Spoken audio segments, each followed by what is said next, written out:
고구려의 제8대왕 신대왕의 아들로 176년에 태자로 책봉된 고국천왕은 179년에 즉위하여 197년까지 약 18년 동안 고구려를 다스렸습니다.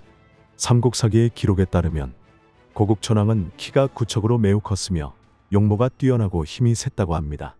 또한 그는 머리가 좋고 현명했는데 나라를 다스릴 때 혼자 결정하지 않고 주변 사람들의 의견을 잘 들었다고 하며 때로는 너그럽게 때로는 단호하게 나라를 잘 이끌어간 문무를 겸비한 인재였다고 합니다.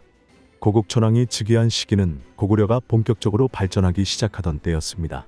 고구려는 점차 주변보다 발전하며 영향력을 확대해 나갔지만 이러한 성장은 곧 중국 군현의 견제를 받는 등 외부의 군사적 압박을 받는 원인이 되기도 했습니다. 184년 후한의 요동태수가 군사를 보내 고구려를 공격해오자 고국천왕은 처음에 동생 계수를 보내 막게 했지만 계수가 패하자 직접 정예 기병을 이끌고 자원에서 한나라 군대와 싸워 크게 이겼습니다. 전해지는 기록에 따르면 이 전투에서 잘려나간 적군의 머리가 산처럼 쌓였다고 합니다. 외부의 압박을 막아낸 고국천왕은 전쟁에서 이기는 것만으로는 고구려를 강대국으로 만드는 것이 힘들다고 생각하고 나라 안의 문제들도 해결하려 노력했습니다. 고구려는 5개의 독립적인 부가 연합한 형태의 국가로 각 부는 상당한 자치권을 가지고 있어 국가의 통합력이 약했습니다. 고국천왕은 국력을 모으기 위해 연나부 수장 우소의 딸을 왕비로 맞이하여 연나부와 연대를 통해 통치력을 확보하려 했고 연나부를 포함한 오부 전체를 왕권 아래 두려 했습니다. 하지만 어비류와 좌가려 등 연나부 세력이 반란을 일으켰고 반란 세력이 왕도인 국내성을 공격하자 고국천왕은 직접 군대를 이끌고 가서 연나부의 반란을 진압하기도 했습니다. 반란 진압 이후 고국천왕은 언제든지 왕권에 도전할 수 있는 사부 세력을 제어할 방법을 마련할 필요를 느끼고 사부에 명하여 그들의 대표이면서 왕을 도와 정치를 이끌 인재를 추천하도록 요구했습니다. 이에 사부는 동부의 안류라는 인물을 추천했지만 안류는 하찮은 신은 용렬하고 어리석어 큰 정치를 다룰 수 없습니다.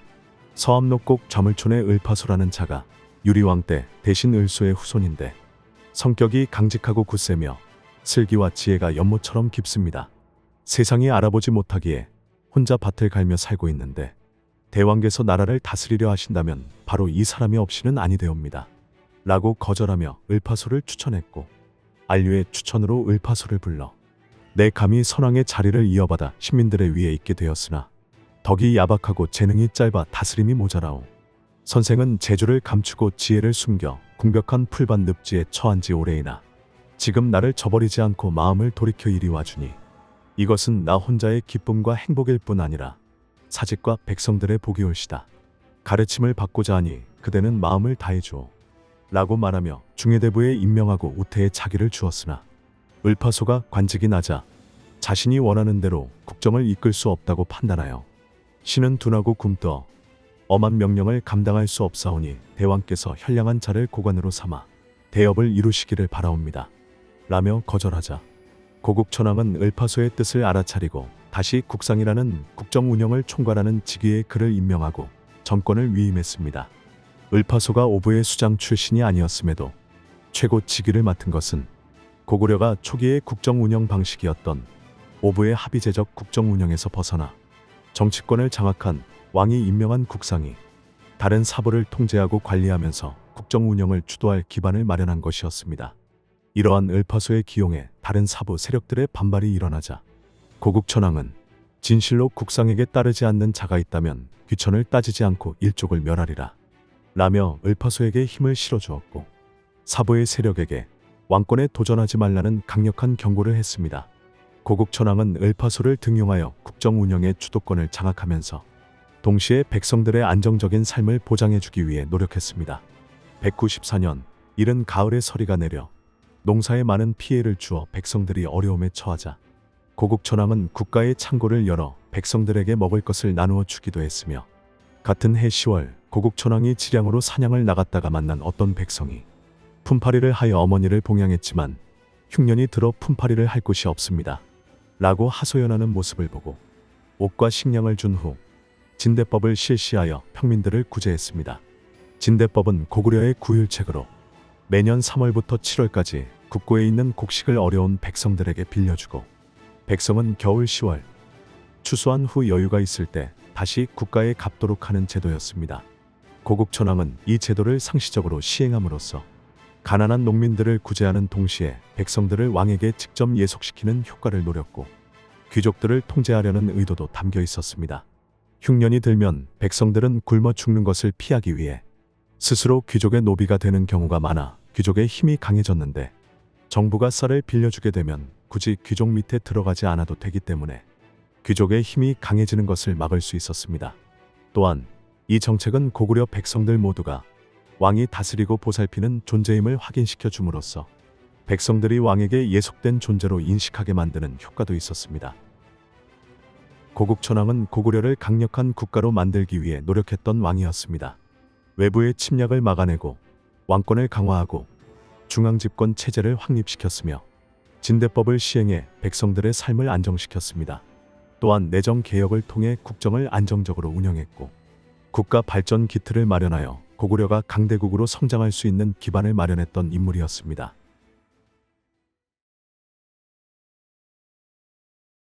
을파소의 증조할아버지인 을소는 유리왕 시대의 대신이었으나 세월이 흐르면서 을파소의 가문은 어떤 이유에서인지 몰락하게 되었습니다. 하지만 을파소는 좌절하지 않고 서암록곡의 좌물촌이라는 곳에서 50세가 넘도록 학문과 병법을 공부하며 자신의 때를 기다렸습니다. 190년, 왕후의 친척으로 권력을 쥐고 있던 어비류와 좌가려 등이 나라의 권력을 장악하고 그들의 자제들까지 다른 사람들의 재산을 빼앗는 등 횡포를 부리는 일이 발생하자 고국천왕은 이들을 제거하려 했으나 어비류와 좌가려는 연나부 일부 세력과 함께 반란을 동모해 국내성을 공격하였고, 이에 고국천왕은 왕성 주변의 병력을 동원하여 반란을 평정했습니다. 반란을 평정한 고국천왕은 언제든지 왕권에 도전할 수 있는 사부 세력을 제어할 방법을 마련하고자 사부에 명하여 그들의 대표이면서 왕을 도와 정치를 이끌 인재를 추천하도록 명령했고, 이에 사부는 동부의 안류라는 인물을 추천했으나 안류는 고국천왕에게 하찮은 신은 용렬하고 어리석어 큰 정치를 다룰 수 없습니다. 서암록곡 좌물촌의 을파소라는 자가 유리왕 때 대신 을소의 후손인데 성격이 강직하고 굳세며 슬기와 지혜가 연못처럼 깊습니다. 세상이 알아보지 못하기에 혼자 밭을 갈며 살고 있는데 대왕께서 나라를 다스리려 하신다면 바로 이 사람이 없이는 아니되옵니다. 라고 거절하며 을파소를 추천했고, 안류의 추천으로 고국천왕은 을파소를 불러 내 감히 선왕의 자리를 이어받아 시민들의 위에 있게 되었으나 덕이 부족하고 재능이 짧아 다스리는데 부족함이 많소. 선생은 재주를 감추고 지혜를 숨겨 초야에 묻혀 계신 지 오래되었소. 지금 나를 저버리지 않고 마음을 돌이켜 이리 와주니 이것은 나 혼자의 기쁨과 행복일 뿐 아니라 사직과 백성들의 복이 올시다. 가르침을 받고자 하니 그대는 마음을 다해주오. 라고 말하며 중해대부에 임명하고 우태에 자기를 주었습니다. 그러나 을파소는 관직이 낮아 자신이 원하는 대로 국정을 이끌 수 없다고 판단하여 신은 둔하고 굼떠 엄한 명령을 감당할 수 없사오니 대왕께서 현량한 자를 고관으로 삼아 대업을 이루시기를 바라옵니다. 라며 거절했고, 고국천왕은 을파소의 뜻을 알아차리고 국상이라는 국정 운영을 총괄하는 직위에 그를 임명하고 정권을 위임했습니다. 하지만 이러한 파격적인 등용에 사부 귀족 세력의 반발이 일어났고, 이에 고국천왕은 진실로 국상에게 따르지 않는 자가 있다면 귀천을 따지지 않고 일족을 멸하리라 라며 을파소에게 힘을 실어주었고, 사부의 세력에게 왕권에 도전하지 말라는 강력한 경고를 했습니다. 국상이 된 을파소는 고구려를 강한 국가로 만들기 위해 칠정이라는 7가지 정책을 내세워 국가를 개혁해 나갔습니다. 첫째, 종군으로 왕의 권위를 강화해 나라의 중심을 잡으려 했고, 둘째, 정민을 통해 백성들이 올바르게 살 수 있도록 교육과 법률을 정비했습니다. 셋째, 용연을 실시하여 능력 있는 사람을 찾아 관리로 임명했으며, 넷째, 훈육을 통해 교육의 중요성을 강조하며 학교를 세우고 학문을 장려했습니다. 다섯째, 양제 정책으로 미래의 관리들을 양성하는 데 힘썼고, 여섯째, 농협을 통해 백성들의 생활 기반을 튼튼히 하고자 농사와 사냥을 권장했으며, 마지막으로 변세 정책을 통해 외적의 침입을 막기 위해 국경을 튼튼히 해 방비를 강화했습니다. 이러한 을파소의 칠정 정책으로 백성들의 삶은 나아지기 시작했고 나라의 기강이 바로 서면서 고구려는 점차 강대국으로 발전하게 되었습니다. 194년 고국천왕이 지량으로 사냥을 나갔다가 만난 어떤 백성이 품팔이를 하여 어머니를 봉양했지만 흉년이 들어 품팔이를 할 곳이 없습니다. 라고 하소연하는 모습을 보고 고국천왕은 진대법을 실시하여 평민들을 구제했습니다. 그렇다면 이 진대법이라는 제도는 누가 만들었고 진대법이 시행된 목적은 무엇이었으며 어떤 제도였을까요? 먼저 진대법을 만든 사람이 누구인지는 진대법과 관련된 기록에는 직접적으로 명시되어 있지 않습니다. 하지만 을파소가 고국천왕의 국상으로 있던 시기에 진대법이 시행되었기 때문에 을파소가 이 정책을 제안했고 고국천왕이 시행한 것으로 추측되며 진대법은 매년 봄 3월부터 가을 7월까지 관청의 곡식을 백성의 식구 수에 따라 차등을 두어 빌려주고 10월에 갚게 하는 방식이었습니다. 고국천왕은 이 진대법을 상시적으로 시행해 국가 재정의 원천이 되는 농민들을 확보하여 조세와 군역의 계층을 유지하려 했고 농민들이 왕의 보살핌을 직접 받게 함으로써 왕에 대한 충성심을 높이고 왕권을 강화하는 효과가 있었으며 당시 농민들은 굶어 죽는 것을 피하기 위해 스스로 귀족의 노비가 되면서 귀족의 힘이 강해졌는데 진대법은 이를 방지함으로써 귀족을 견제하는 효과도 있었습니다. 이처럼 진대법은 백성 구제라는 표면적 목적 외에도 귀족을 견제하고 왕권을 강화하는 중요한 정치적 도구로 활용되었습니다. 고국천왕 사후 뒤를 이은 산상왕 때에도 을파소는 산상왕을 보좌하며 계속해서 백성들을 위한 정책을 펼쳤습니다. 203년 을파소가 세상을 떠났을 때 온 나라 백성들이 슬퍼하며 거리에 나와 울면서 을파소를 추모했다고 합니다. 을파소는 오늘날에도 고구려 최고의 명재상으로 알려져 있는 인물입니다. 그는 뛰어난 정치적 수완을 가지고 있었으며 칠정 정책을 통해 국가 체제를 개혁하고 강화했습니다. 또한 농민 출신으로서 백성들의 실제 문제를 잘 이해하고 있어 이를 바탕으로 실질적인 정책을 펼쳤으며 단기적인 구제책을 넘어 국가의 장기적인 안정과 발전을 생각하고 개혁했던 뛰어난 정치가였습니다. 고구려의 귀족 세력인 연나부 출신이자 연나부의 수장 우소의 딸인 우희는 180년 고국천왕과 혼인하게 되면서 왕후의 자리에 올랐습니다. 하지만 이 결혼은 단순한 사랑 때문이 아니었습니다. 당시 고구려는 5개의 부족이 연합한 부족 국가의 형태로 각 부족은 상당한 자치권을 가지고 있어 고구려는 국가의 통합력이 약했습니다. 고국천왕은 연나부의 딸 우희와 결혼함으로써 국가의 통합력을 높이려 했고 고구려를 약 18년간 통치하면서 뛰어난 재능으로 외부의 침략을 막아내고 국정을 안정적으로 운영하며 국가 발전 기틀을 마련한 왕이었으나 왕후 우씨와의 사이에는 아이가 없었고 고국천왕 사후 이는 큰 문제가 됩니다. 197년 고국천왕이 후사 없이 죽자 왕후 우씨는 왕후라는 지위와 고구려의 풍습인 형사취소원을 이용해 왕위 계승전에 뛰어들었습니다. 고국천왕이 죽은 날 밤 왕후 우씨는 고국천왕의 죽음을 비밀에 붙이고 몰래 궁을 빠져나가 왕의 동생들을 찾아갔습니다. 당시에 관습상 왕이 죽으면 왕후의 지위도 끝나는 것이 일반적이었기에 왕후 우씨의 행동은 대담하고 위험했습니다. 왕후 우씨는 먼저 발기의 집을 찾아가 고국천왕이 죽었다는 사실을 숨긴 채 발기에게 왕위를 이어야 한다고 말했습니다. 그러나 발기는 왕후 우씨가 자신을 끌어들여 반역을 일으키려 한다고 의심하여 제안을 거절했고 오히려 왕후가 밤중에 돌아다니는 것을 꾸짖었습니다. 이에 망신당한 왕후 우씨는 연후의 집으로 향했고 연후에게서 환대를 받았습니다. 왕후 우씨는 연후에게 고국천왕의 죽음을 솔직하게 알리고 왕위를 제안했습니다. 연후도 이 제안을 받아들였고 두 사람은 함께 궁으로 돌아갔습니다. 삼국사기의 기록에 따르면 왕후 우씨는 연후와 손을 잡고 궁으로 돌아갔다고 기록되어 있습니다. 이는 두 사람 사이에 친밀한 관계가 있었음을 보여주는데 그렇다면 왜 왕후 우씨는 발기에게는 고국천왕의 죽음을 알리지 않고 연후에게는 알렸으며 다음 계승 1순위였던 발기를 선택하지 않고 연후를 선택했던 것이었을까요? 우선 왕후 우씨는 자신의 생명과 지위 그리고 감은 사람들의 생명과 지위를 지키기 위해 새로운 왕을 빠르게 세움으로써 위험을 피하고자 했을 것입니다. 또한 왕후 우씨가 연후를 선택한 이유에는 여러 가지 정치적 계산이 있었던 것으로 보입니다. 연우에게 고국천왕의 죽음을 알린 것은 둘 사이에 이미 어느 정도 정치적 합의가 있었을 가능성이 있으며, 발기는 무뚝뚝하면서 오히려 왕후 우씨를 꾸짖는 반면 연우는 부드러운 태도로 왕후 우씨를 환대했기에 왕후 우씨는 연우가 더 다루기 쉬울 것이라 판단했을 것으로 생각됩니다.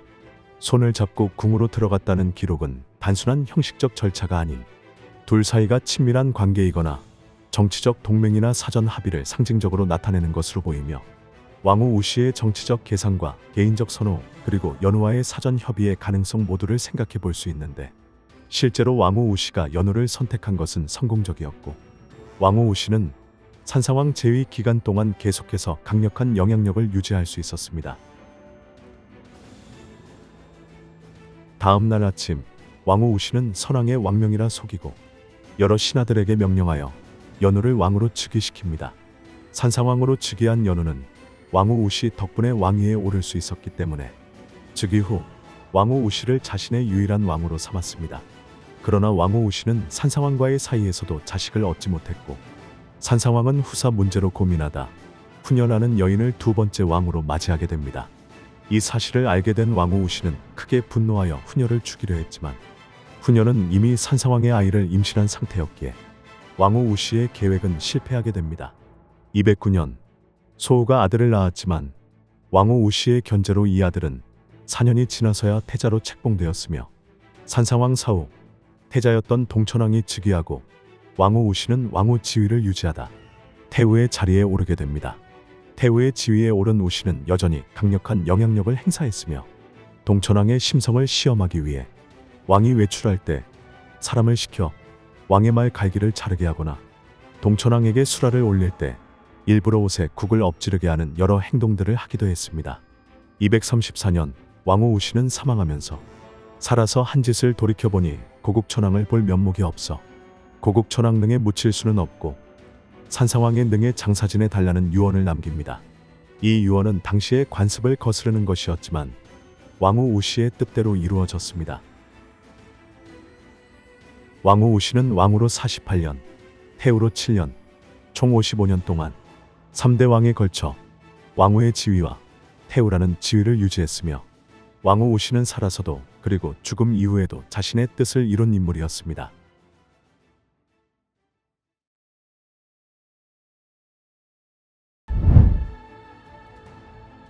고구려 제8대왕 신대왕에게는 여러 명의 아들이 있었습니다. 첫째 고발기, 둘째 고난무, 셋째 고발기, 넷째 고연우, 다섯째 고개수.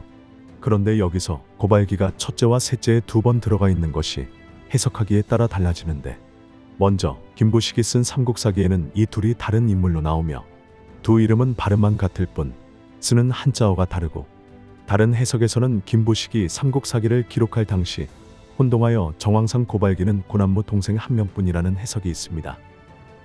2세기 말 고구려는 강대국으로 성장하고 있었지만 내부에서는 피비린내 나는 권력 다툼이 잦았습니다. 특히 왕위 계승을 둘러싼 갈등이 심했는데, 이 당시 고구려는 형제 상속에서 부자 상속으로 전환되는 시기였으며, 형제 상속은 왕권이 강화되면서 자연스럽게 부자 상속으로 전환되었습니다. 197년 5월, 고국천왕이 후사를 이을 자식을 얻지 못한 채 죽자 3명의 동생 중에 형제 상속으로 왕위 계승 1순위 후보였던 발기가 왕위를 계승해야 했지만, 왕후 우씨가 왕후라는 지위와 형사 취소원이라는 풍습을 이용해 왕위 계승 전에 뛰어들어 발기는 왕위를 놓치게 됩니다. 고국천왕이 죽은 날 밤, 왕후 우씨가 비밀리에 왕의 상을 알리지 않고 왕의 동생 발기의 집으로 가서 말하기를 왕이 후손이 없으니 그대가 마땅히 이어야 합니다 라고 하였다. 발기는 왕이 죽은 것을 알지 못하고 대답하여 말하기를 하늘이 정하는 운수는 돌아가는 곳이 있으므로 가볍게 의논해서는 안 됩니다. 하물며 부인이 밤에 돌아다니는 것을 어찌 예라고 하겠습니까? 라고 하였다. 왕후는 부끄러워하며 곧 연우의 집으로 갔다. 연우가 일어나서 의관을 갖추고 문에서 맞이하여 자리로 안내하고 술자리를 베풀었다. 왕후가 말하기를 대왕이 돌아가셨으나 아들이 없으므로 발기가 연장자로서 마땅히 뒤를 이어야 하겠으나 첩에게 다른 마음이 있다고 하면서 난폭하고 거만하며 무례하여 당신을 보러 온 것입니다 라고 하였다. 이에 연우가 더욱 예의를 갖추며 치니 칼을 잡고 고기를 썰다가 잘못하여 손가락을 다쳤다. 왕후가 치마끈을 풀어 다친 손가락을 싸매주었다. 돌아가려 할 때 연우에게 일러 말하기를 밤이 깊어서 예기치 못한 일이 있을까 염려되니 그대가 나를 궁까지 바래다 주시오 라고 하였다. 연우가 그 말에 따랐으니 왕후가 손을 잡고 궁으로 들어갔다. 다음 날 새벽이 되자 선왕의 왕명이라 속이고 여러 신하들에게 명령하여 연우를 왕으로 삼았다. 기록에서는 단순히 발기가 거절해서 우시왕후가 연우에게 찾아갔다고 기록되어 있지만 우시왕후는 정치적 계산과 개인적 욕망으로 연우를 왕위에 올렸다고 추측해 볼 수 있습니다. 우시왕후는 발기에게 찾아가 가장 중요한 사실인 고국천왕이 승하했다는 사실을 알리지 않은 채 왕위 후사가 없으니 왕위를 이어야 한다는 말을 했고, 발기의 입장에서는 차기 왕에 대한 언급 자체가 자기 자신의 목숨과 자기 집안 전체의 목숨을 걸어야 하는 상황이었기에 우시 왕후의 발언에 대해 이해가 되지 않았을 것입니다. 또한 고국천왕이 후사가 없었기에 고국천왕이 죽게 되면 당연히 왕위 계승은 자신이 1순위였기에 우시 왕후가 찾아와 왕위를 이어야 한다는 것을 거절했고, 오히려 꾸짖는 드라마와 다르게 지극히 정상적이고 상식적인 인물로 볼 수 있습니다. 이후 우시 왕후가 자신을 제치고 연우를 왕위에 올렸다는 소식을 들은 발기는 자신이 우시에게 속았음을 직감하고 분노했고, 곧장 군대를 이끌고 왕궁을 포위한 후에 형이 죽으면 아우가 있는 것이 예의다. 내가 차례를 뛰어넘어 왕위를 빼앗는 것은 큰 죄이다. 마땅히 빨리 나오너라. 그렇지 않으면 처자식들을 목 베어 죽일 것이다. 라고 하며 연우의 처자식을 몰살시켰으나 발기의 군사들에게 포위당한 상태에서도 연우가 3일간 문을 닫고 나오지 않고 백성들도 발기를 따르지 않자 자신의 상황이 어려운 것을 알고 발기는 처자를 거느리고 요동의 공손탁을 찾아가 이 사실을 알립니다. 나는 고구려 왕 남무의 친동생입니다. 남무가 죽고 아들이 없자 나의 동생 연우가 형수 우시와 모의하고 즉위하여 천륜의 의를 무너뜨렸습니다. 이 때문에 분하여 삼국에 투항하러 왔습니다. 엎드려 바라건대 병사 3만 명을 빌려주어 그들을 쳐서 난을 평정할 수 있게 해주소서 라고 하였고, 공손탁에게 군사를 받은 발기는 고구려를 공격하지만 연우가 동생 계수를 보내 맞게 하고 계수가 선봉에 서서 발기의 군사를 패퇴시키고 도망가는 발기를 추격하는데 발기는 계수에게 호소하며 내가 차마 지금 늙은 형을 해칠 수 있겠느냐 라고 하였고, 계수는 형제간의 정을 생각해 발기를 해치지 못하고 말하기를 연우가 나라를 양보하지 않은 것은 비록 의롭지 못한 일이지만 당신은 한때의 분노로 자기 나라를 멸망시키려 하니 이는 무슨 뜻입니까? 죽은 후 무슨 면목으로 조상들을 보겠습니까? 라고 꾸짖었고, 계수의 말을 들은 발기는 그제서야 자신이 복수심 때문에 자기 나라를 버리려 했다는 것을 깨닫고 부끄러워하고 괴로워하며 후회하다가 배천으로 달아나 그곳에서 스스로 목을 찔러 자결하는 비극적인 최후를 맞이합니다. 고발기에 대한 역사적 기록이 적어 고발기가 어떠한 생애를 살았는지 자세히 알 수는 없지만 고발기는 왕실의 일원으로 정치적, 군사적 활동에서 중요한 역할을 했을 가능성이 큽니다. 드라마 우시왕후에서의 고발기는 신하의 여인을 탐하기 위해 가족을 몰살시키는 미치광이 인간 쓰레기로 등장했습니다. 하지만 역사에서의 고발기는 죄 없는 동생의 처자식을 죽이거나 외세의 군대를 빌려 자기의 나라를 공격하는 잘못을 저질렀지만 뒤늦게 깨우치고 후회하며 자신의 잘못을 알고 자결하는 모습을 보였고, 지극히 정상적이고 상식적인 인간 모습을 보였던 이해할 만한 여지가 있었던 인물이었습니다.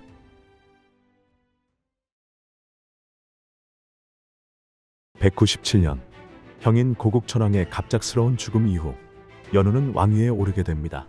하지만 그의 즉위 과정은 결코 순탄치 않았습니다. 고국천왕이 후사 없이 죽자 왕위 계승 1순위였던 발기가 왕위를 계승해야 했지만 왕후 우시가 왕후라는 지위와 고구려의 풍습인 형사취소원을 이용해 왕위 계승 전에 뛰어들어 발기는 왕위를 놓치고 그 다음 동생인 연우가 왕으로 즉위하게 됩니다.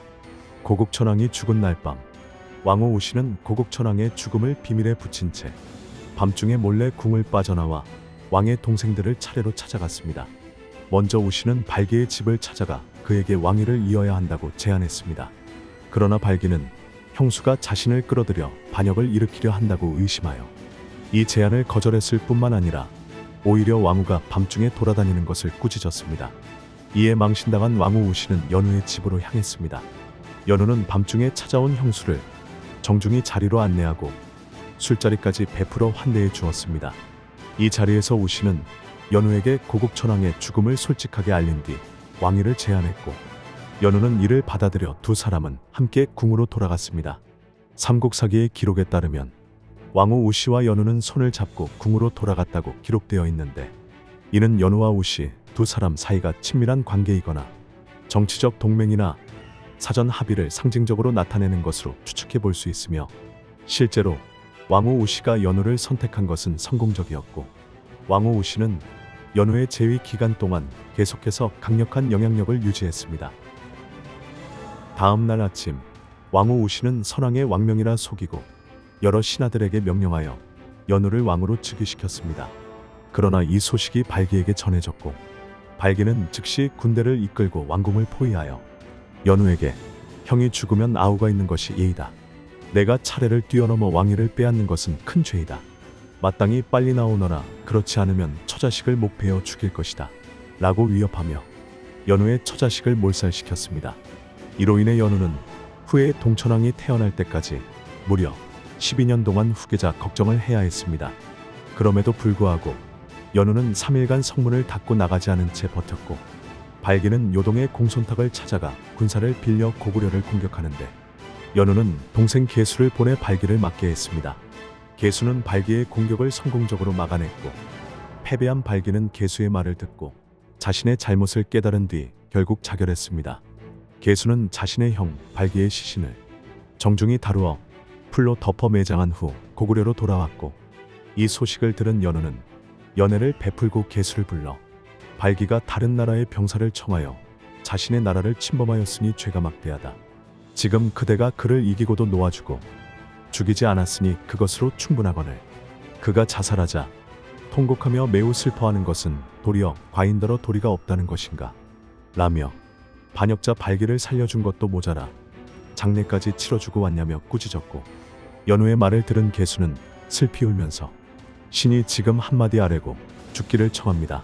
왕후가 비록 선왕의 유명으로 대왕을 세웠더라도 대왕께서 예로서 사양하지 않으신 것은 일찍이 형제의 우애와 공경의 의리가 없었기 때문입니다. 신은 대왕의 미덕을 이루어 드리기 위하여 시신을 거두어 둔 것입니다. 어찌 이것으로 대왕의 노여움을 당하게 될 것을 헤아렸겠습니까? 대왕께서 만일 어진 마음으로 악을 잊으시고 형을 상례로서 장사 지낸다면 누가 대왕을 의롭지 못하다고 하겠습니까? 신은 이미 말을 하였으니 비록 죽어도 살아있는 것과 같습니다. 관부에 나아가 죽기를 청합니다. 라며 오히려 연우를 꾸짖어 깨우치게 해주었고, 자신의 잘못을 깨우친 연우는 동생 계수와 맞절하며 화해했습니다. 203년, 왕후 우씨와의 사이에서 여전히 자식을 얻지 못하고 있던 연우는 산천에서 기도를 올렸습니다. 그러던 중 꿈에서 내가 너의 소우로 아들을 낳게 할 것이니 걱정하지 말라는 신비로운 계시를 받았습니다.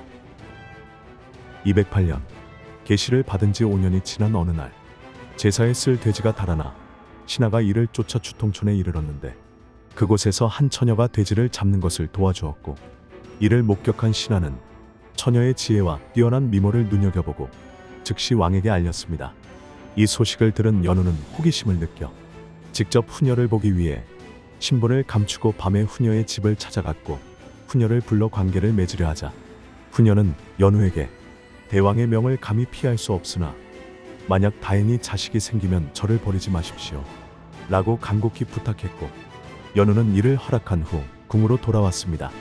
그러나 이 사실을 왕후 우씨가 알게 되었고, 왕후 우씨는 분노하여 자객을 보내 후녀를 죽이려 했습니다. 하지만 후녀는 침착하게 자신을 죽이러 온 병사들에게 너희들이 지금 와서 나를 죽이려고 하는 것은 왕의 명령이냐 왕후의 명령이냐, 지금 내 뱃속에 아이가 있는데 실로 왕이 남겨준 몸이다.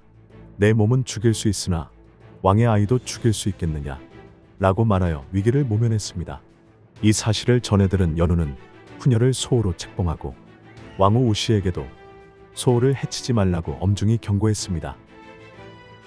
209년, 소호가 왕의 아들을 낳았으나 왕후 우씨의 끈질긴 견제로 인해 4년이 지나서야 패자로 책봉될 수 있었고, 산상왕 사후 동천왕으로 즉위했습니다. 산상왕은 재위 32년째인 227년 세상을 떠났습니다.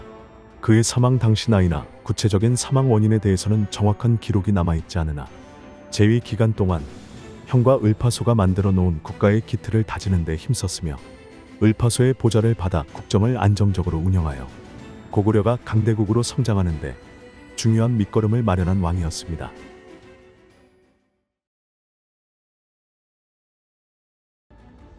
이 세기 말 고구려는 강대국으로 성장하고 있었지만 내부에서는 왕위가 형제 상속에서 부자 상속으로 전환되는 시기로 왕위 계승을 둘러싼 갈등이 심화되고 있었던 상황이었으며 외부에서는 요동방면에서 적들의 침입이 빈번히 일어나는 혼란스러운 상황이 지속되고 있었던 시기였습니다. 184년 한나라의 요동 태수가 군사를 일으켜 고구려를 침략해오자 계수는 왕명을 받들어 적과 싸웠으나 이기지 못하고 패배하였고 고국천왕이 직접 정예 기병을 이끌고 한나라 군대와 싸울 때 이를 도와 적들을 격파했는데 삼국사기의 기록에 따르면 이때 잘려나간 적들의 머리가 산처럼 쌓였다고 전해지고 있습니다. 197년 왕이자 형이었던 고국천왕이 뒤를 이을 후사를 얻지 못한 채 죽자 고국천왕의 3명의 동생 중에 형제 상속으로 왕위 계승 1순위 후보였던 발기가 왕위를 계승해야 했지만 왕후 우씨가 왕후라는 지위와 형사 취소원이라는 풍습을 이용해 왕위 계승전에 뛰어들어 발기는 왕위를 놓치게 됩니다. 고국천왕이 죽은 날 밤 왕후 우씨는 가장 중요한 사실인 고국천왕이 승하했다는 사실을 알리지 않은 채 발기에게 왕위 후사가 없으니 왕위를 이어야 한다는 말을 했고 발기의 입장에서는 왕이 살아있는 상황에 차기 왕에 대한 언급 자체가 반역으로 자신의 목숨과 집안 전체의 목숨을 걸어야 하는 상황이었기에 우씨의 제안을 거절하고 오히려 왕후가 밤중에 돌아다니는 것을 꾸짖었습니다.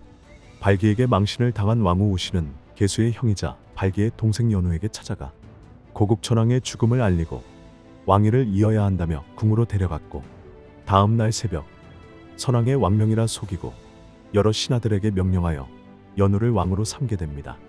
이후 왕후 우씨에게 속았음을 직감한 발기는 분노하여 곧장 군대를 이끌고 왕궁을 포위한 후에 연우에게 왕위를 내놓으라며 협박했으나 연우가 궁궐문을 굳게 닫은 채로 3일 동안 버티며 뜻을 꺾지 않고 백성들 또한 연우의 편을 드는 쪽으로 기울어 발기를 따르는 사람이 없자 발기는 요동으로 가서 요동의 공손탁에게 동생에게 왕위를 빼앗겼다고 주장하면서 억울함을 호소하여 왕위를 되찾을 수 있도록 군사를 빌려줄 것을 청했고 군사 3만을 지원받습니다.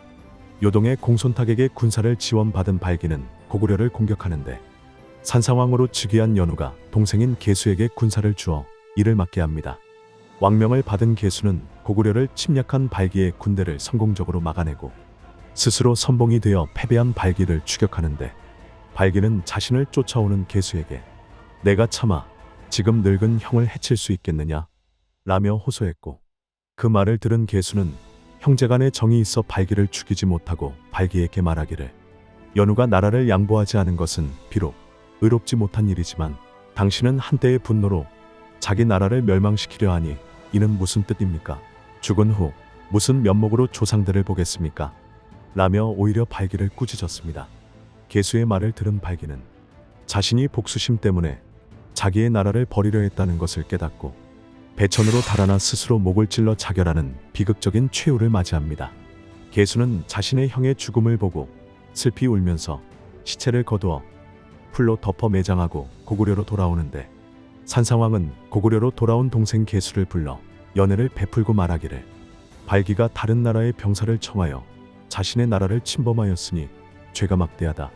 지금 그대가 그를 이기고도 놓아주고 죽이지 않았으니 그것으로 충분하거늘 그가 자살하자 통곡하며 매우 슬퍼하는 것은 도리어 과인더러 도리가 없다는 것인가 라며 반역자 발기를 살려준 것도 모자라서 장례까지 치루어 주고 왔냐며 계수를 꾸짖었고 연우의 말을 들은 계수는 슬피 울며 대답하기를 신이 지금 한마디 아래고 죽기를 청합니다. 왕후가 비록 선왕의 유명으로 대왕을 세웠더라도 대왕께서 예로서 사양하지 않으신 것은 일찍이 형제의 우애와 공경의 의리가 없었기 때문입니다. 신은 대왕의 미덕을 이루어 드리기 위하여 시신을 거두어 둔 것입니다. 어찌 이것으로 대왕의 노여움을 당하게 될 것을 헤아렸겠습니까? 대왕께서 만일 어진 마음으로 악을 잊으시고 형을 상례로서 장사 지낸다면 누가 대왕을 의롭지 못하다고 하겠습니까? 신은 이미 말을 하였으니 비록 죽어도 살아있는 것과 같습니다. 관부에 나아가 죽기를 청합니다. 라며 오히려 산상왕을 꾸짖어 깨우치게 해주었고, 자신의 잘못을 깨우친 산상왕은 개수에게 화해를 청했고 서로 맞절을 하였다고 전해지고 있습니다. 고구려 제8대왕 신대왕의 막내이자 제9대왕 고국천왕, 제10대왕 산상왕의 동생인 고개수는 현재까지 전해지고 있는 기록이 적어 어떠한 인물이었는지 자세히 알 수 없지만, 고개수는 용병술과 무예가 출중하여 무관으로 뛰어난 능력을 보였다고 하며 형인 발기가 일으킨 난을 진압하는데 큰 공을 세웠던 인물이었습니다. 또한 고개수는 서로 간의 탐욕 때문에 피 흘리고 싸웠던 형들을 꾸짖는 왕자들 중 가장 개념 있고 지혜로웠던 인물이었던 것으로 생각됩니다.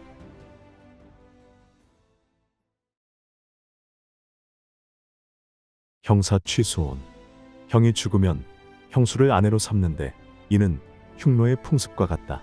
이 법은 삼국지 위서 동의전에 기록되어 있는 부여의 법으로 형사 취수온을 법으로 정해두었으며, 고구려 또한 부여와 비슷한 법이 많다고 기록되어 전해지고 있고, 삼국지 동옥저전에서 동옥저 또한 풍습이 고구려와 비슷하다는 표현을 통해 동옥저에서도 형사취수온이 행해졌을 것으로 추측되며, 백제나 신라에서는 형사취수온에 대한 기록이 보이지 않아 주로 북방 유목민족 계열에서 행해졌던 것으로 추측되는데, 고구려에서는 산상왕의 실제 사례로 기록되어 전해지고 있어 특정 집단에 의해 이루어진 예외적인 현상으로 보는 해석이 있고, 그 당시 사람들이 바람직하게 여기는 선호혼으로 널리 행해졌다는 해석도 있습니다.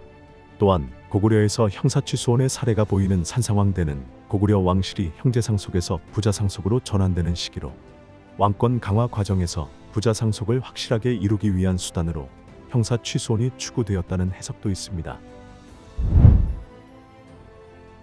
처음에 고국천왕이 죽었을 때 왕후 우씨가 비밀리에 왕의 상을 알리지 않고 밤에 왕의 동생 발기의 집으로 가서 말하기를 왕이 후손이 없으니 그대가 마땅히 이어야 합니다 라고 하였다.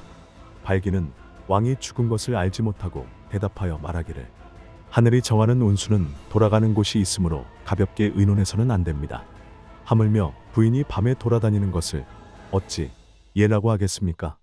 라고 하였다. 왕후는 부끄러워하며 곧 연우의 집으로 갔다. 연우가 일어나서 의관을 갖추고 문에서 맞이하여 자리로 안내하고 술자리를 베풀었다. 왕후가 말하기를 대왕이 돌아가셨으나 아들이 없으므로 발기가 연장자로서 마땅히 뒤를 이어야 하겠으나 첩에게 다른 마음이 있다고 하면서 난폭하고 거만하며 무리하여 당신을 보러 온 것입니다 라고 하였다. 이에 연우가 더욱 예의를 갖추며 친히 칼을 잡고 고기를 썰다가 잘못하여 손가락을 다쳤다. 왕후가 치마끈을 풀어 다친 손가락을 싸매주었다. 돌아가려 할 때 연우에게 일러 말하기를 밤이 깊어서 예기치 못한 일이 있을까 염려되니 그대가 나를 궁까지 바래다 주시오 라고 하였다. 연우가 그 말에 따랐으니 왕후가 손을 잡고 궁으로 들어갔다. 다음 날 새벽이 되자 선왕의 왕명이라 속이고 여러 신하들에게 명령하여 연우를 왕으로 삼았다. 산상왕은 본래 우씨의 도움으로 즉위하였으므로 다시 장가가지 않고 우씨를 세워 왕으로 삼았다. 형사취수온은 고구려에서도 고국천왕의 왕후에서 산상왕의 왕후로 2대에 걸쳐 왕후의 자리를 유지했던 왕후 우씨를 이후로 관련 기록이 더 이상 확인되지 않아 점차 소멸되어 간 것으로 추측됩니다. 과거의 혼인은 단순히 개인과 개인 간의 만남이 아니었습니다. 부족과 부족 또는 가문과 가문의 결합으로 자신의 세력을 유지하거나 확장시키는 정치적인 도구 중 하나였으며, 고대 북방 민족이나 유목민족에게도 형이 죽으면 형수를 아내로 맞이하는 형사취수온이 있었습니다. 현대에서는 금지이지만 과거에는 상황이 달랐기 때문에 현대와는 달리 사회적으로 용인 혹은 요구되기도 했습니다. 북방 유목민들은 이를 더 확대해 아버지가 사망하면 상속을 받는 자식은 생모를 제외한 아버지의 모든 처첩을 자신의 처첩으로 승계하기도 했고, 고대 이스라엘 유대인에게도 이러한 풍습이 있었습니다. 고구려나 부여, 고대 한국 일부 왕조나 아시아 북방 유목민에게 나타나는 풍습이었으며 고대 서양에서도 흔한 풍습이었던 형사취수호는 가문의 재산과 권위를 지키기 위해 시행되었는데 고대의 남성은 사냥이나 전쟁 등으로 일찍 죽는 경우가 많았기에 미망인이 되어 자녀와 함께 홀로 남는 여성을 사회적으로 보호하기 위해 있었던 제도였으며 결혼으로 이어진 두 집단의 유대 관계를 유지하기 위해 형사취수혼이 이루어졌고 형이 죽으면서 재산을 형수가 갖게 되고 형수가 혈족이 아닌 다른 사람과 혼인하게 되면 혈족의 재산이 혈족의 바깥으로 유출되는 것을 막기 위해 있던 풍습이었습니다.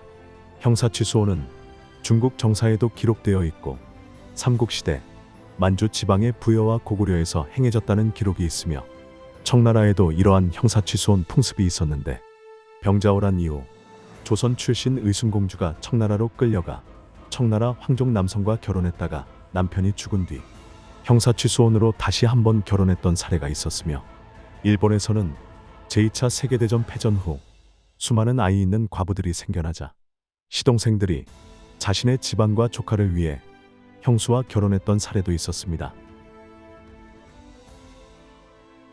영상이 유익하셨다면 구독과 좋아요 부탁드립니다. 감사합니다.